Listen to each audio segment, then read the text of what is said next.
everyone. I just wanted to make a quick video to talk about Module 2. So this week's information shares an article with ethical issues within social work groups.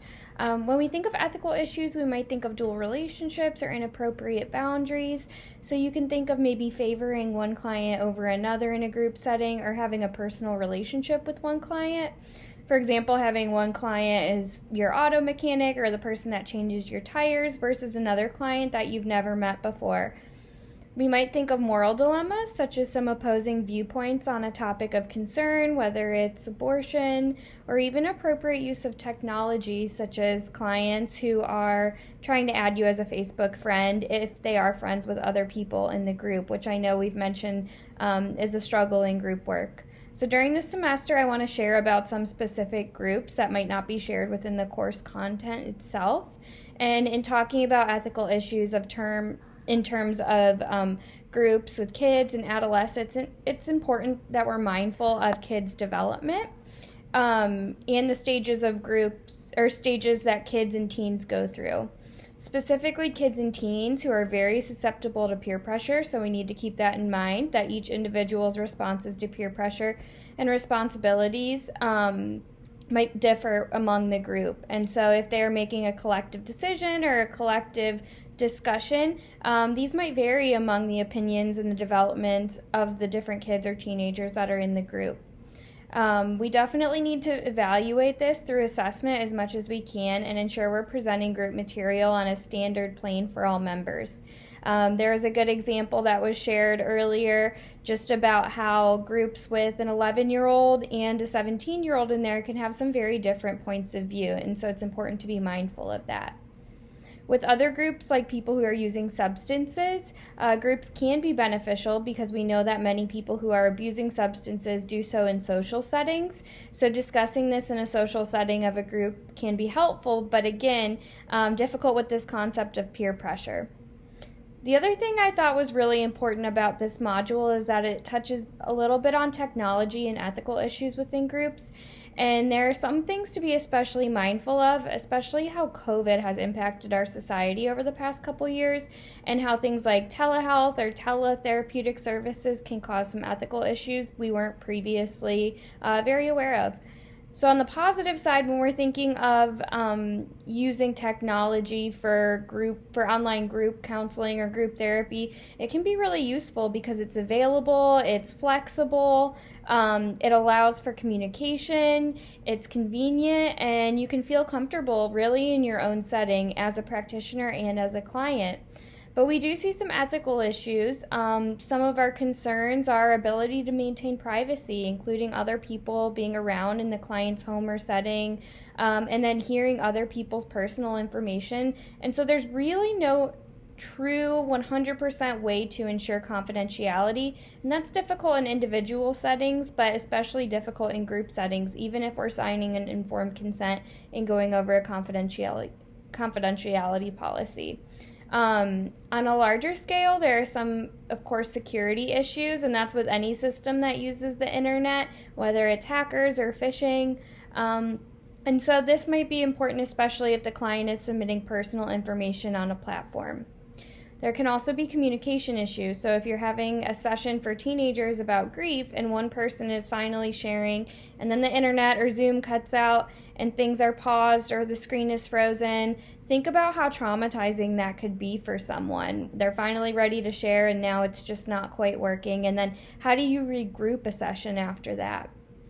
Additionally, we know that in reality, one of the concerns for group therapy is that some agencies do hire social workers with no group experience and kind of throw them right in without much practice in general.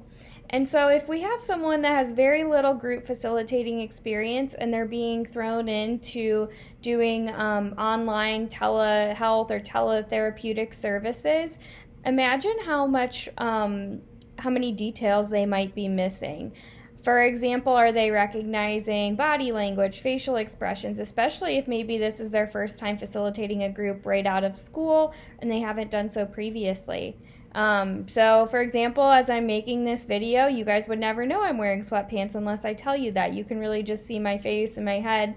And it's the same really for online groups. If we think about someone sitting in a room, we might be able to notice that they're tapping their foot or they're fidgeting, showing signs of anxiety or withdrawal in substance use cases. And so it might be easy to recognize that and use it as kind of a point of conversation in a group. But online, that's way more difficult. So social workers definitely require special training for any type of remote therapy or remote services. And we do need more information as a field on how to effectively teach this. There is some research out there that talks about the effectiveness of therapy remotely, which is important to consider, and we'll talk a little bit more about that throughout the semester. I want you to think, though, if you're in a personal situation of seeking any type of counseling or therapy, which many of us have, it's important to recognize, one, that if you're doing so, you're making a change, and so we think of that positively for our clients. But if we're seeking out therapeutic services on a remote platform, it's important to really dissect that decision. One, is it because we're forced to with COVID restrictions? Two, is it because we're anxious and we're really nervous about going to a counselor or a social worker, and so we feel like if we're sitting in our own house, we can be more comfortable? And that might be a good thing to do at first, but what if we're trying to tackle this issue of anxiety or social anxiety? Is staying at home and talking to someone on the computer going to help that, and talking to strangers on the computer? Can it really lead to more avoidance, or can it be helpful? Technology can definitely be a blanket for some, and I think we kind of get reminded of that doing this online course as well. I know when I teach in person versus when I'm on the computer, I'm much more comfortable on the computer, and so it is kind of a shock to the system when you are in person with a group. Finally, with groups, we are concerned about emergency issues as well in technology-facilitated groups. In an in-person setting, we can somewhat control our environments and ensure there are some safety protocols in place, whether it's another person, whether it's a safe room, whether there's easy exits. However, whenever we're online, it can be really unpredictable. For example, if we're having a group and someone is experiencing suicidal ideation, what do we do as a facilitator if someone is in an acute mental health crisis, or concerns for active suicidal ideation or self-harm even on camera? Is there a way that we can for sure safely facilitate this follow-up? Or are we kind of at the mercy of distance and trying to figure out where this person lives? Maybe they're not doing their services from their address that they provided. And even when we have clients signing these papers that are saying, I'll be in this certain place at this certain time, it might not always be accurate. So just some things to think of. Please finish out the rest of the module if you haven't already. The articles are really interesting, and feel free to reach out with any questions, and I will see you next week.